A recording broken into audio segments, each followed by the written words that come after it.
Bienvenidos a la sesión 14 del seminario Repensar la Economía. Hoy, jueves 23 de agosto de 2018. Voy a comentarles sobre lo que es nuestro segundo ciclo del seminario Repensar la Economía. Este ciclo de 2018 tendrá 9 sesiones, del 22 de marzo al 13 de diciembre. Y los temas serán enseñanza de la economía, desarrollo nacional, finanzas, pobreza y movilidad social, así como el de la economía de la mujer en la teoría de la inexistencia del mercado de trabajo que hoy nos corresponde desarrollar. Gracias. Doctor, bienvenido. Muchas gracias. El día de hoy está con nosotros el doctor Noriega. Sí, nos toca el tema de economía de la mujer en la inexistencia del mercado de trabajo. Les recordamos a nuestros participantes, estudiantes, profesores que nos acompañan, que tienen que hacer, pueden accesar al foro WordPress Repensar la Economía y pueden hacer sus comentarios, preguntas, ya sea respondiendo a los comentarios de los otros participantes o dirigiendo directamente las preguntas al doctor Noriega que hoy nos acompaña. Corre la semblanza, por favor.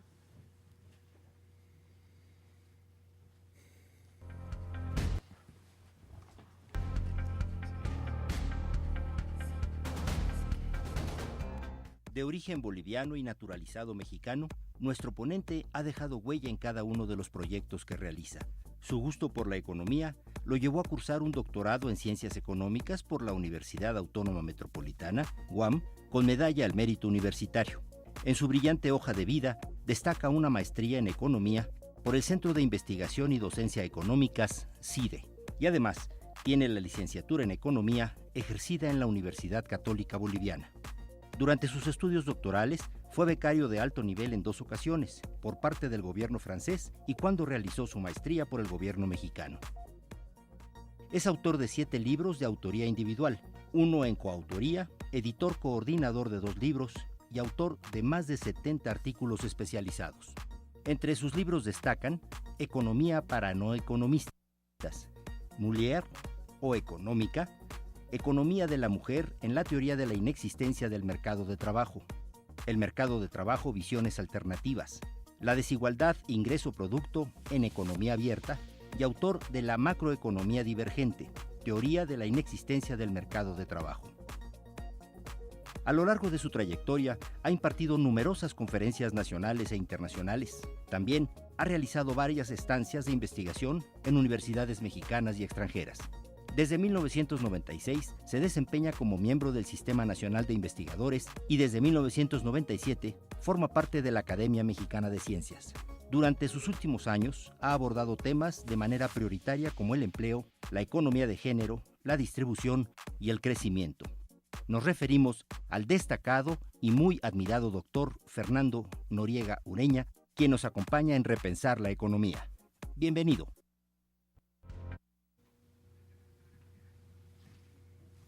Le damos la más cordial bienvenida al doctor Fernando Noriega Ureña para que nos hable sobre su tema investigado y lo invitamos a que dé comienzo con su exposición. Adelante, doctor.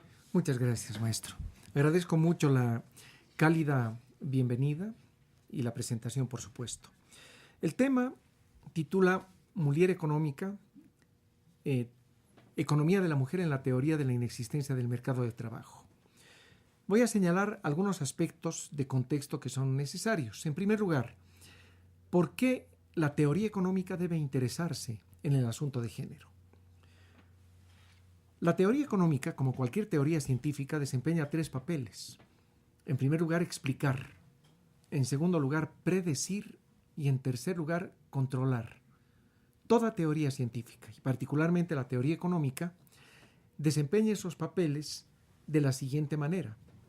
En la medida en que provee explicaciones consistentes y suficientes de los fenómenos que aquejan a la sociedad, particularmente de las grandes patologías, tiene la posibilidad de hacer predicciones. En el campo de las actividades humanas, las predicciones provienen necesariamente del conocimiento formal. Aquellas que provienen de otro tipo de conocimiento o de otro tipo de percepciones de la humanidad son más bien adivinanzas. Las ciencias no adivinan, las ciencias proponen predicciones con probabilidad de ocurrencia. Y la probabilidad de que ocurran sus predicciones es tanto más elevada cuanto mayor la consistencia y la suficiencia de la teoría en la que se anidan. Una vez que se hacen las predicciones, las posibilidades de control de las capacidades institucionales de las sociedades actuales se ponen en ejercicio para controlar en unos casos las causas de los fenómenos y en otros, cuando la tecnología no permite controlar las causas, controlar los impactos, es decir, las consecuencias. Esta posibilidad de control da lugar a que, en el caso de la economía, la política económica tenga éxito en su propósito esencial. ¿Cuál es el propósito de la política económica? Lograr que se transite de la sociedad vigente a la sociedad objetivo, es decir, a una sociedad superior a la vigente en términos de bienestar y eficiencia, de tal manera que en el tránsito no haya costos que tengan que trasladarse a la sociedad.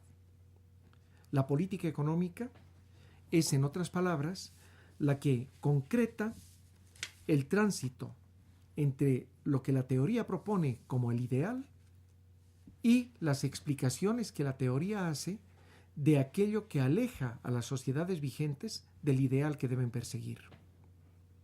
Entonces, para la teoría económica es esencial disponer de un aparato lo suficientemente sólido como para que la vinculación de la política económica y de sus posibilidades de control le otorguen al ser humano en su conjunto, a su colectividad, mayores niveles de vida, de eficiencia y la posibilidad de prolongar su progreso a lo largo de los tiempos sin trasladar sus costos o los costos del control a las familias y a la reproducción de la sociedad misma.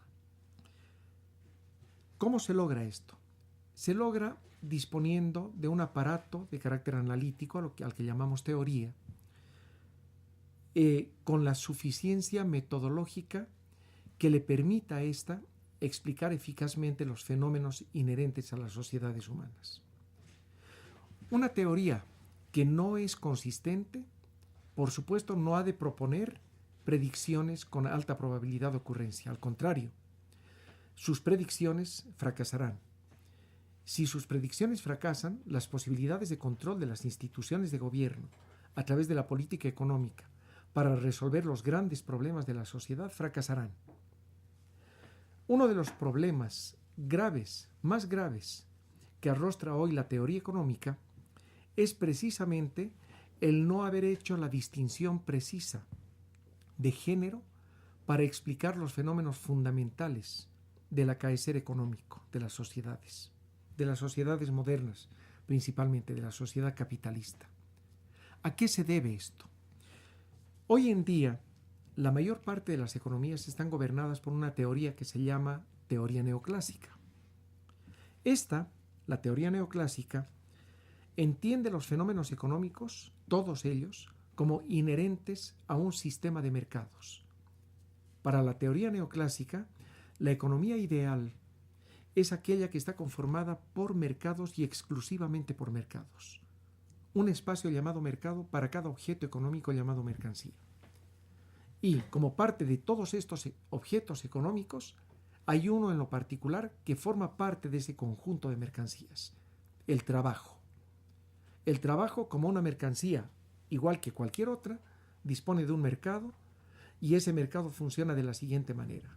Hay una oferta de trabajo que es provista por los hogares, una demanda de trabajo que es provista, que es la manifestación de la necesidad de emplear ese trabajo por parte de las empresas, del aparato productivo, de las instituciones, y el encuentro entre la oferta y la demanda de trabajo se realiza gracias al salario. particularmente al salario real. El salario es el que permite el acuerdo entre quienes ofrecen trabajo y quienes lo demandan. Y ese encuentro entonces se realiza en términos de plenitud, es decir, se emplea todo el trabajo que ofrece la sociedad cuando el salario tiene el nivel adecuado para que las empresas se interesen en contratar todo el trabajo que ofrecen los hogares. Sin embargo, en esa teoría, en la teoría neoclásica, hay un problema que es propio de las sociedades capitalistas, el desempleo involuntario, más aún el desempleo involuntario masivo. Y ese fenómeno se explica cuando, según esta teoría, cuando el salario real está por encima de su nivel de equilibrio. Es decir, cuando se les paga a los trabajadores más de lo que su productividad marginal lo indica. En estos casos, se supone que hay un exceso de oferta de trabajo, es decir, muchos hogares o muchas personas, consumidores, individuos deseando trabajar y poco incentivo para las empresas para contratarlos debido a que esta mercancía, el trabajo, se encarece. Ante ello, la solución para resolver el problema del desempleo consiste en bajar los salarios, algo que se ha hecho en México desde 1982. Es decir, se ha puesto en marcha un criterio básico de control salarial. Se le ha llamado a esto simplemente la política de contención salarial. Los salarios se han ajustado a lo largo de los años por debajo de la inflación, y esto ha dado lugar a que su declinación fomente, según esta teoría, la expansión de los niveles de empleo. El resultado ha sido completamente contrario. El desempleo ha crecido y también se ha empobrecido a la sociedad.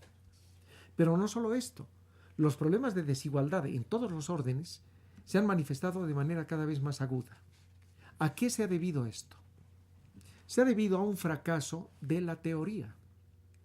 Los criterios de política económica emanados de una teoría incorrecta no pueden ser efectivos, no pueden ser eficientes, ni mucho menos resolver los problemas que se pretende resolver con ellos. En este caso, el desempleo. La disminución salarial ha ocasionado grandes corrientes migratorias hacia fuera de nuestras fronteras, ha ocasionado un empobrecimiento generalizado de la sociedad y, además, la agudización de la desigualdad. ¿Qué sucede con la teoría neoclásica entonces? Al igual que todos los campos de la ciencia, la teoría es conocimiento provisional y se revisa de manera sistemática. De su revisión resulta una crítica, la crítica de la que resulta a su vez la teoría de la inexistencia del mercado de trabajo. Esta teoría demuestra que el sector laboral, que es como debería denominarse a ese sistema conformado por oferta de trabajo de los hogares y demanda de trabajo de las empresas, sector laboral, no se lo debe comprender como un mercado, porque no solo no es un mercado, al no ser el trabajo una mercancía, sino que el salario, que se supone en la teoría neoclásica que es el precio del trabajo, tampoco es un precio. Es una variable distributiva. Es la cuota de participación de los trabajadores en el producto social. Y es así como lo han entendido los economistas clásicos y particularmente un genio de la economía, Carlos Marx. Entonces, ¿qué sucede cuando el salario es comprendido como una variable distributiva y se desmonta por completo la asociación del sector laboral a un mercado? No es un mercado. Sucede que la explicación del desempleo es completamente diferente. La que propone la teoría de la inexistencia del mercado de trabajo después de criticar a la teoría neoclásica es la siguiente. Dice: las empresas contratan a tantos trabajadores cuantos necesitan para producir aquello que saben que van a vender. En otras palabras, las empresas contratan a gente en función de la demanda que tienen sus productos. A mayor demanda de sus productos, mayor contratación de mano de obra. Si esto es así, entonces hay que preguntarse de qué depende la venta de sus productos. La venta de los productos depende del salario real. Por supuesto, es el ingrediente fundamental de financiamiento de la demanda. A mayor nivel de salarios, mayores ventas de las empresas, y a mayores ventas de las empresas, mayor nivel de empleo. Estamos entonces planteando una relación entre el salario y el nivel de empleo contraria a la de la teoría neoclásica. Según la teoría neoclásica, si se abarata el salario, las empresas contratan a más trabajadores. Según la teoría de la inexistencia del mercado de trabajo, si se abarata el salario, los hogares pierden poder de compra, compran menos producto de las empresas. Estas, al vender menos, emplean a menos gente. En otras palabras, declinar los salarios provoca desempleo. Si esto es así, entonces la política, el criterio de política económica que debería emplearse para incrementar los niveles de empleo es elevar los salarios. La elevación de los salarios fortalece el poder de compra de los hogares, estos demandan más bienes y servicios y al hacerlo incrementan los niveles de empleo.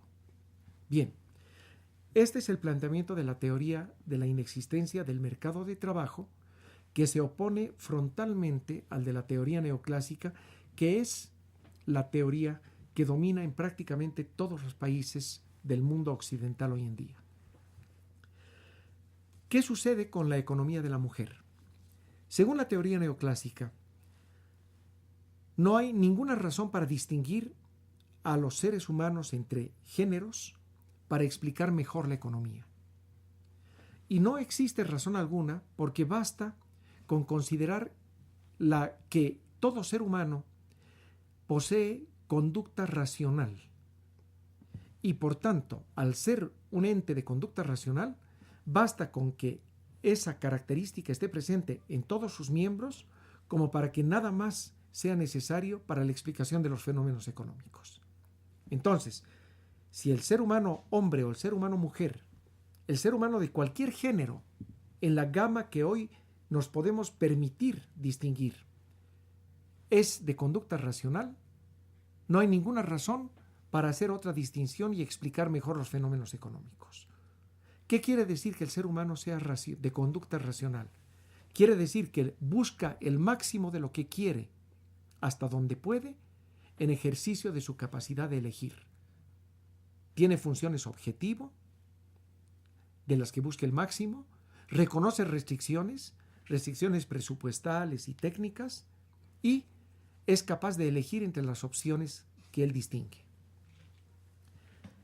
La teoría de la inexistencia del mercado de trabajo señala algo muy distinto. Dice, el ser humano es racional, pero pese a la racionalidad, es necesaria la distinción, por la siguiente razón.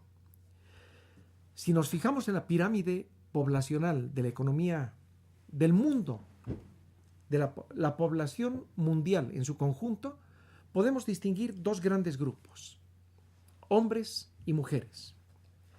En estos dos grandes grupos, un segmento medio de edad comprendido entre los 14 años y los 70.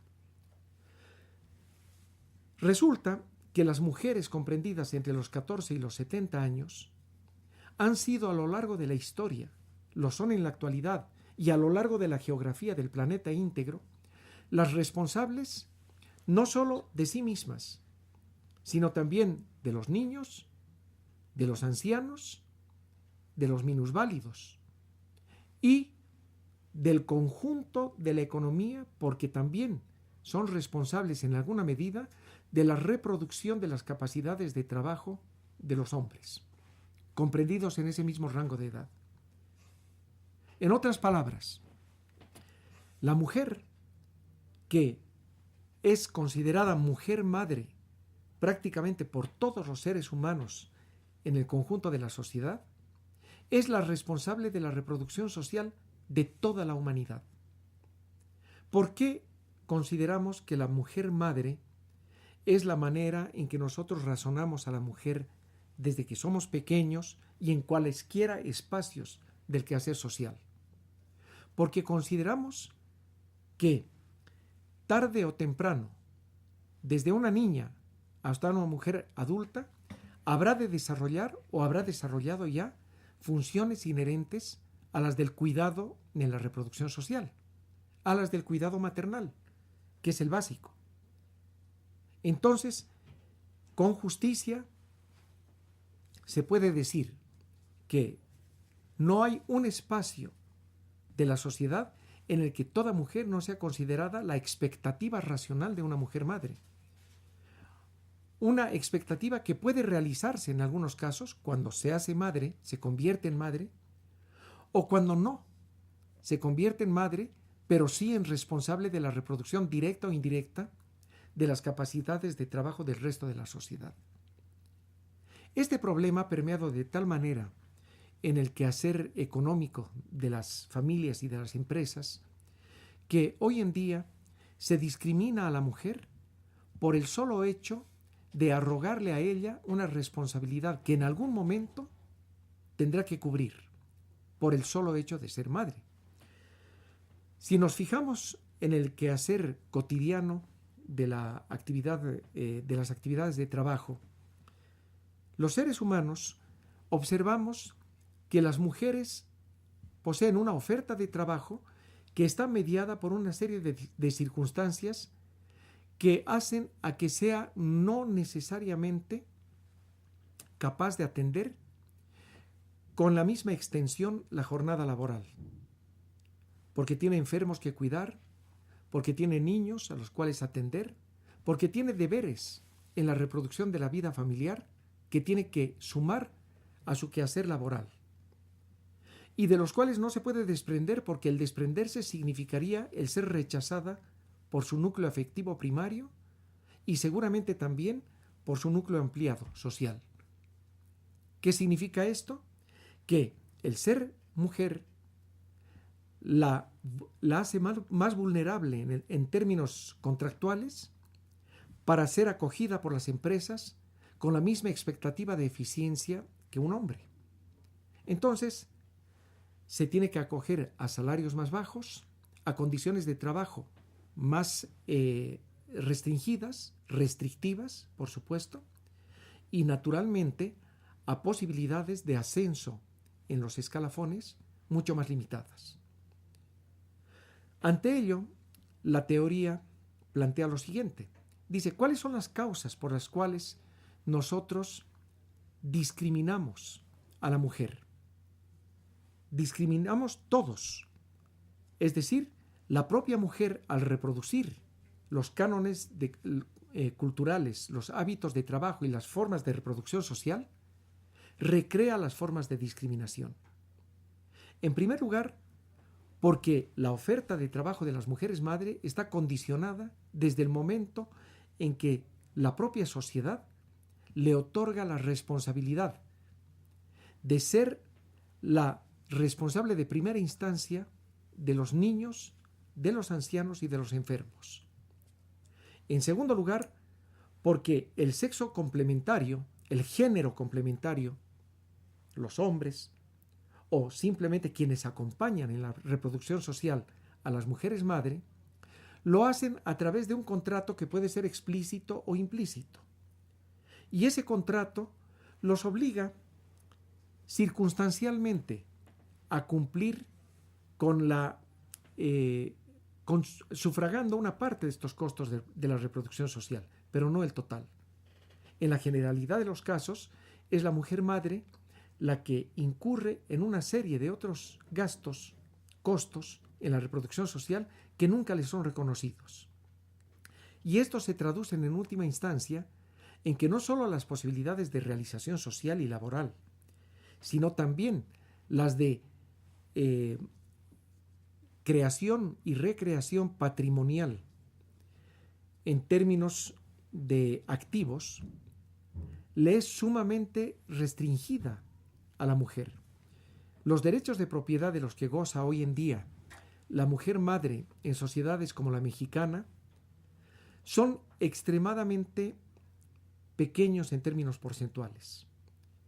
No tenemos cifras muy precisas, pero podemos asegurar que alrededor de un 70% de los derechos de propiedad sobre las empresas son ostentados por no mujeres madre. Es decir, cualquier otro género, hombres en lo particular, pero no mujeres madre. El acceso de las mujeres madre al crédito, el acceso de las mujeres madre a los derechos de propiedad, a la participación en los órganos gremiales, en los sindicatos, a la participación en la negociación salarial, es sumamente limitada.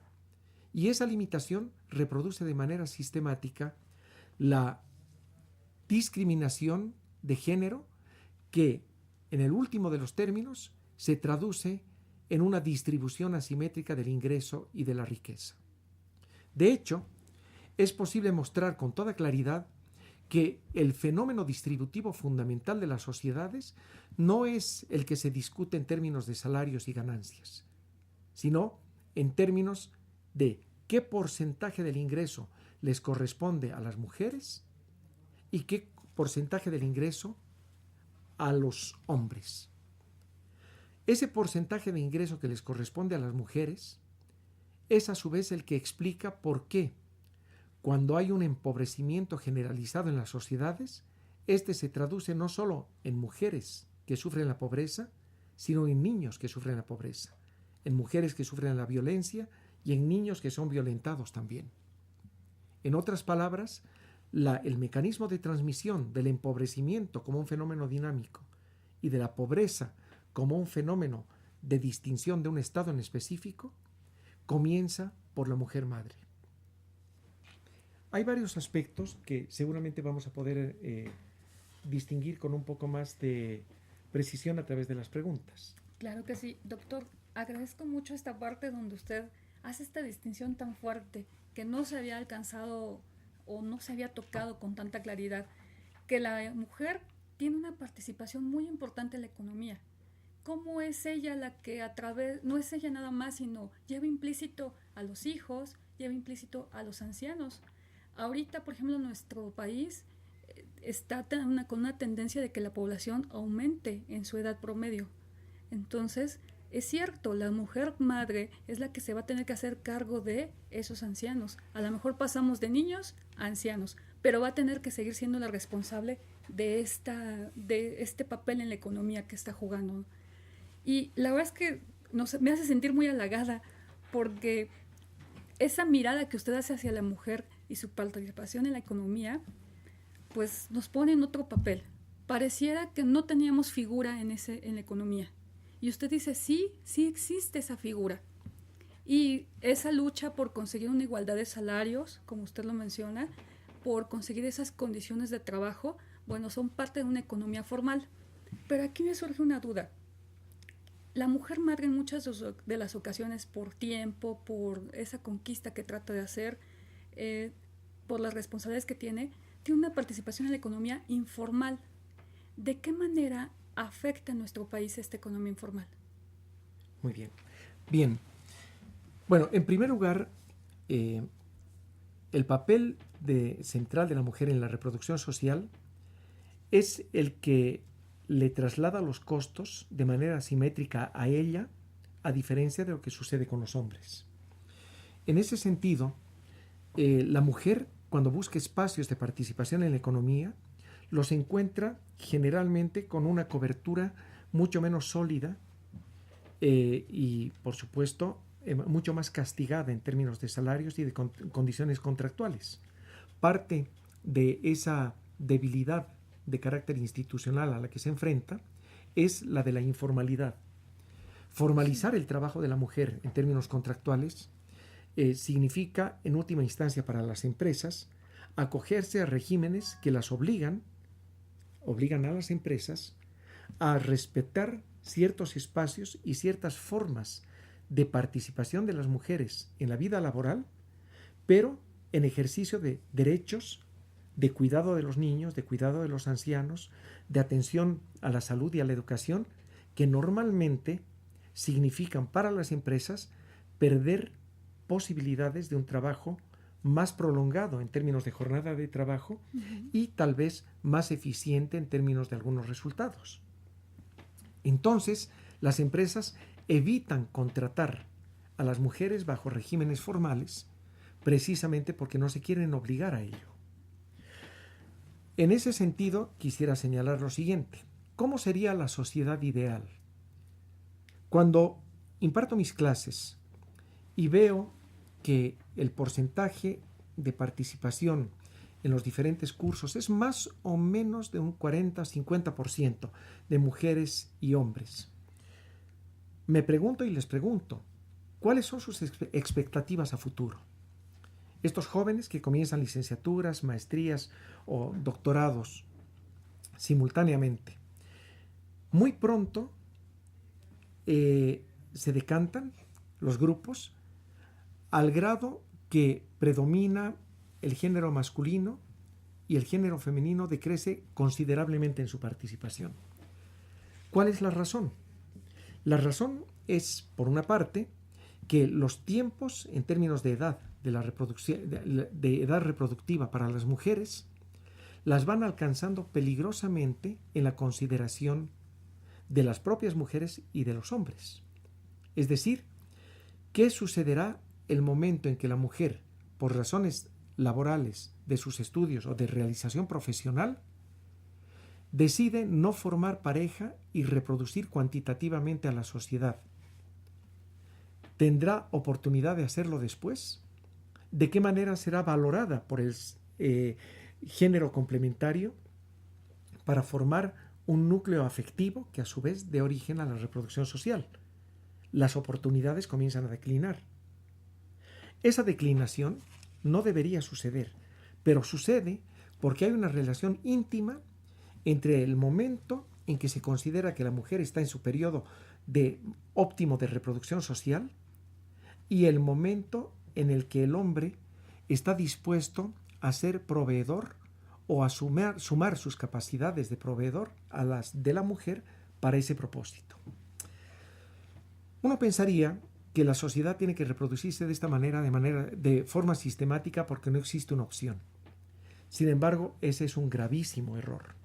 La sociedad ideal, en mi opinión, y según lo que está escrito en el libro del que estamos hablando, es aquella en la que la mujer puede decidir el momento en que realice los diferentes aspectos de su vida afectiva, con independencia de si esos aspectos de la vida afectiva están o no relacionados con la reproducción cuantitativa de la sociedad, con traer más seres humanos al mundo. Y si la mujer decide ser madre varias veces